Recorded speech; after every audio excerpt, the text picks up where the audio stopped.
Hello నమస్కారం అండి. Telugu competitive exams channel కి స్వాగతం. Group 1, group 2, VRO, VRA, SI, constable, panchayat secretary all competitive exam preparation కి స్వాగతం.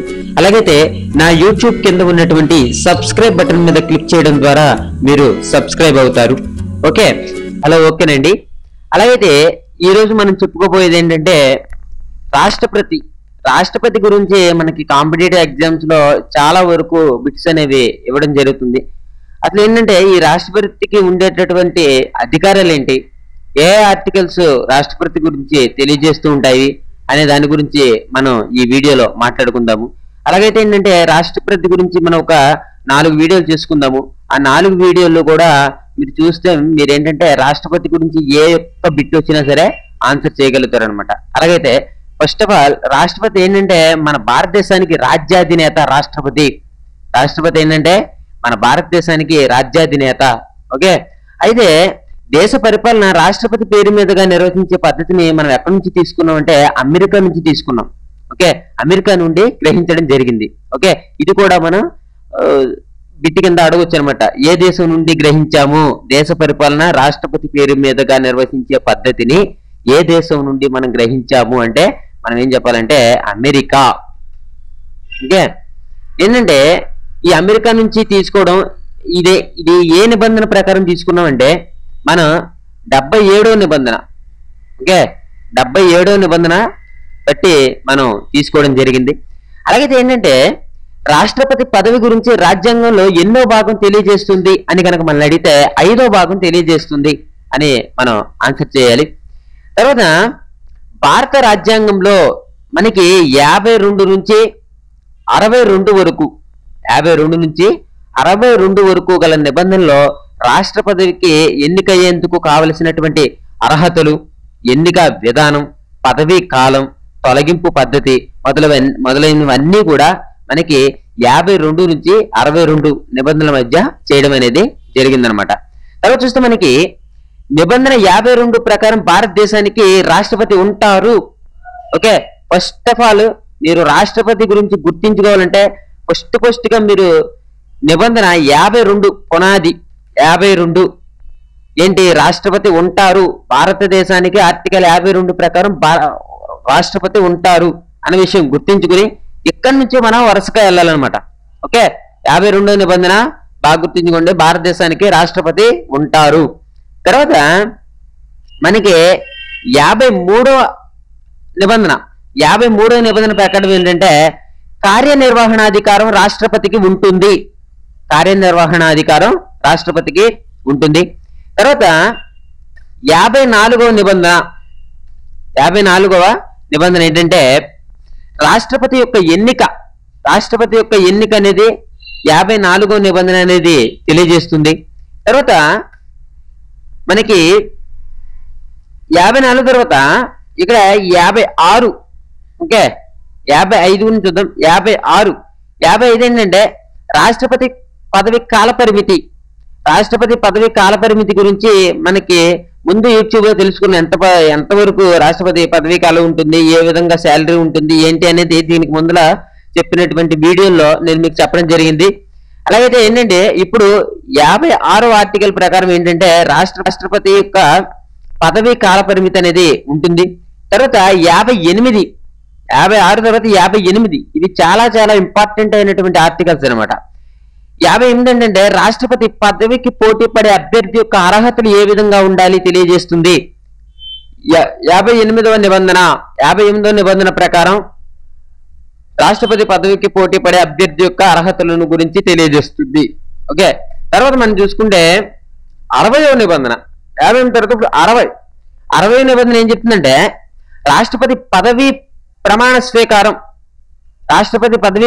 స్వీకారం అది ఇప్పుడు ఏంటంటే సుప్రీంకోర్టు ప్రధాన న్యాయమూర్తి ఏ విధంగా ప్రమాణ స్వీకారం చేస్తారు, రాష్ట్రపతి ఏ విధంగా ప్రమాణ స్వీకారం చేస్తారు ఏంటి అనేది మనం ముందు యూట్యూబ్ లో చూద్దాము. ఏంటంటే వీళ్ళు ప్రమాణ స్వీకారం చేసేటప్పుడు మనకి సుప్రీంకోర్టు ప్రధాన న్యాయమూర్తి వచ్చేసి భారత రాజ్యాంగం సరిగ్గా ఉందని నేను విశ్వసిస్తూ నేను భారత రాజ్యాంగాన్ని కాపాడుతాను అని ప్రమాణ స్వీకారం చేస్తారు. ఏంటంటే ఈ ప్రమాణ స్వీకారాల గురించి మనం నెక్స్ట్ వీడియోలో చెప్పుకుందాము. అలాగైతే ఇప్పుడు 61వ నిబంధన 61వ నిబంధన ఏంటంటే రాష్ట్రపతిని పదవి నుంచి తొలగించే మహాభియోగ తీర్మానం గురించి తెలియజేస్తుంది. ఓకే, ఏం పెడతారంటే రాష్ట్రపతిని పదవి నుంచి తొలగించే మహాభియోగ తీర్మానం గురించి తెలియజేసేటటువంటి నిబంధన ఏమిటి అని అడిగితే 61వ నిబంధన అని మనం ఆన్సర్ చేయాలి. తర్వాత చూస్తే మనకి 72వ నిబంధన ఏంటంటే రాష్ట్రపతి క్షమాభిక్ష ప్రసాదించే అధికారం. రాష్ట్రపతి ఏంటంటే కొన్ని రకాలైనటువంటి క్షమాభిక్ష పెట్టడం అనేది ఆర్టికల్ 72 నుంచి తీసుకోవచ్చు. అలాగైతే ఏంటంటే రాష్ట్రపతి క్షమాభిక్ష పెట్టడమే కాదు, శిక్షని మార్పు చేయడం, ఓకే, తగ్గించడం, వీటిలన్నింటి గురించి కూడా మనం ముందు తెలుసుకుందాము. అయితే ఇప్పుడు మట్టికి గుర్తుంచుకోవాల్సింది ఏంటంటే 72 ఆర్టికల్ రాష్ట్రపతి క్షమాభిక్ష ప్రసాదించే అధికారం ఉంది. ఓకే, తర్వాత చూస్తే 72 తర్వాత మనకి 75వ అధికారం ప్రకారం ఏంటంటే రాష్ట్రపతి ప్రధానమంత్రిని, కేంద్ర మంత్రివర్గ సభ్యుల్ని నియమిస్తారు. ఓకే, 75వ అధికరణ ప్రకారం రాష్ట్రపతి ప్రధానమంత్రిని, కేంద్ర మంత్రివర్గ సభ్యుల్ని నియమిస్తారు. తర్వాత 76వ అధికరణ ప్రకారం ఏంటంటే రాష్ట్రపతి అటార్నీ జనరల్ ను నియమిస్తాడు. ఓకే, అటార్నీ జనరల్ ను ఏ ఆర్టికల్ ప్రకారం రాష్ట్రపతి నియమిస్తారు అని కనుక మనల్ని అడిగితే 76వ ఆర్టికల్ అనే మనం చెప్పాలి. తర్వాత చూస్తే మనకి 86వ ఆర్టికల్ 76, 86 ఈ 86వ ఆర్టికల్ ఏంటంటే పార్లమెంటుకు ఉద్దేశించి ప్రసంగించుట మరియు నివేదికలు. ఓకే, ఏంటంటే పార్లమెంట్ ను ఉద్దేశించి ప్రసంగించడం మరియు నివేదికలు ఇవ్వడం అనేది చేయొచ్చు ఈ 86వ ఆర్టికల్ ద్వారా. తర్వాత మనం చూస్తే 112వ నిబంధన ఏంటంటే ఈ అధికారం ప్రకారం ఏంటంటే బడ్జెట్ ను పార్లమెంట్ లో ప్రవేశపెడతారు. 112వ అధికరణ ప్రకారం బడ్జెట్ ను పార్లమెంట్ లో ప్రవేశపెడతారు. ఓకే, ఇది కూడా మనకి చాలా ఇంపార్టెంట్ అయినటువంటి నిబంధనగా మనం చెప్పుకోవచ్చు. అయితే 123 నిబంధన ఏంటంటే ఆర్డినెన్స్ ని జారీ చేసే అధికారం ఎవరికి ఉందంటే రాష్ట్రపతికి ఉంది. ఆర్డినెన్స్ ని జారీ చేసే అధికారం రాష్ట్రపతికి ఉంది. తర్వాత ఏంటంటే 143 అధికరణ ప్రకారం ఏంటంటే రాష్ట్రపతి న్యాయ సంబంధ విషయాల్లో సుప్రీంకోర్టు సలహా కోరతారు. ఓకే, ఏంటంటే అధికరణ ప్రకారం రాష్ట్రపతి న్యాయ సంబంధ విషయాల్లో సుప్రీంకోర్టు సలహా కోరతారు. ఓకే, ఆ విధంగా మనం చెప్పుకోవచ్చు. తర్వాత చూస్తే మనకి 148వ నిబంధన. ఈ 148వ నిబంధన ప్రకారం ఏంటంటే కంట్రోలర్ అండ్ ఆడిటర్ జనరల్ ను నియమిస్తారు. ఓకే, ఇదే 148వ నిబంధనగా మనం చెప్పుకోవచ్చు. అలాగే రాష్ట్రపతి యొక్క చాలా ఇంపార్టెంట్ అయినటువంటి ముఖ్య అధికారాన్ని మనం ఈ యూట్యూబ్ లో చూసాము. అలాగైతే ఏంటంటే ఇప్పుడు మనకి ఇక రాష్ట్రపతి యొక్క అధికారాలు, విధులు, ఏమేమి అధికారాలు ఉంటాయి, రాష్ట్రపతికి ఏ విధులు ఉంటాయి అనేది కూడా మనం చూద్దాము. రాజ్యాంగంలో ఏంటంటే ఎక్కడ రాష్ట్రపతి అధికారాలని వర్గీకరించలేదన్నమాట. ఏంటంటే మనకి రాష్ట్రపతి యొక్క అధికారాలని ఎక్కడా కూడా వర్గీకరించలేదు. కానీ ఏంటంటే సౌలభ్యం గురించి ఏంటంటే రాష్ట్రపతి అధికారాలు ఏంటంటే సాధారణ అధికారాలు, అసాధారణ అధికారాలు అనే 2 రకాలుగా విభజించడం జరిగింది. ఒకటేంటి రాష్ట్రపతి అధికారాలను మనం 2 రకాలుగా విభజించుకున్నాము. ఫస్ట్ వన్ వచ్చేసి సాధారణ అధికారాలు, రెండోది వచ్చేసి ఏంటంటే అసాధారణ అధికారాలుగా మనం చెప్పుకోవచ్చు. అలాగైతే సాధారణ అధికారాలు దాని కిందకి ఏమేమి వస్తాయి అంటే ఇక్కడ సాధారణ అధికారాలు ఏంటంటే కార్యనిర్వహణ అధికారాలు, శాసన అధికారాలు, ఆర్థిక అధికారాలు, న్యాయ అధికారాలు, సైన్య అధికారాలు, దౌత్యపరమైనటువంటి అధికారాలు, విచక్షణ అధికారాలు, ఇవన్నీ కూడా మన దేని కిందకి వస్తాయంటే సాధారణ అధికారాల కిందకి వస్తాయన్నమాట. అలాగే మనకి ఈ సాధారణ అధికారాల గురించి చెప్పుకోవడానికి ఇక్కడ ఏంటంటే ఫస్ట్ వన్ వచ్చేసి కార్యనిర్వహణ అధికారం. సాధారణ అధికారాలు,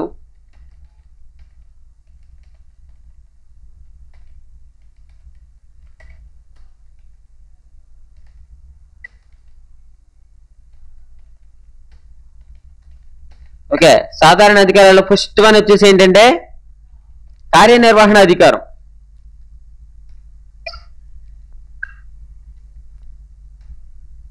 మన ఫస్ట్ వన్ వచ్చేసి కార్యనిర్వహణ అధికారం అన్నమాట. కార్యనిర్వహణ అధికారం ఏంటంటే రాజ్యాంగంలోని మనకి 53, ఓకే, 74, 77, 78 నిబంధనలు రాష్ట్రపతి యొక్క కార్యనిర్వహణ అధికారాలని వివరిస్తున్నాయి. ఓకే, ఏ నిబంధనలు మరొకసారి చూడండి. 53, 74, 77, 78 ఈ నిబంధనలు ఏంటంటే రాష్ట్రపతి యొక్క కార్యనిర్వహణ అధికారాల గురించి వివరిస్తుంది.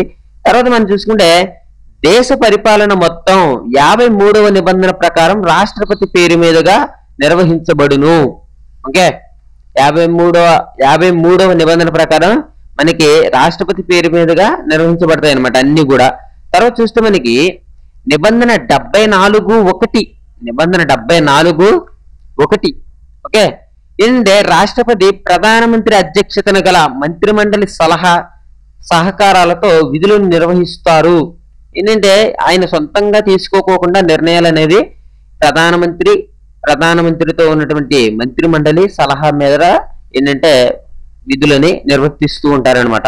ఓకే, తర్వాత నిబంధన 77 ప్రకారం ఏంటంటే కేంద్ర ప్రభుత్వ కార్యనిర్వహణాధికారాన్ని రాష్ట్రపతి పేరు మీదుగా జరపాలి. ఓకే, 77 ప్రకారం ఏంటి? కేంద్ర ప్రభుత్వ కార్యనిర్వాహక అధికారాలన్నీ రాష్ట్రపతి పేరు మీదుగానే జరగాలన్నమాట. తర్వాత నిబంధన 78 ప్రకారం కేంద్ర మంత్రిమండలి చేసిన అన్ని నిర్ణయాలను ప్రధానమంత్రి రాష్ట్రపతికి తెలియచేయాలి. ఓకే, అర్థమవుతుందిగా మీకు? ఏంటంటే కేంద్ర మంత్రిమండలి చేసిన అన్ని నిర్ణయాలను కూడా ప్రధానమంత్రి రాష్ట్రపతికి చెప్పాలి. ఓకే, ఈ విధంగా కార్యనిర్వహణ అధికారాల గురించి మనం చెప్పుకున్నాము. ఈ యూట్యూబ్ లో మనం ఇంతవరకు కూడా చూద్దాము.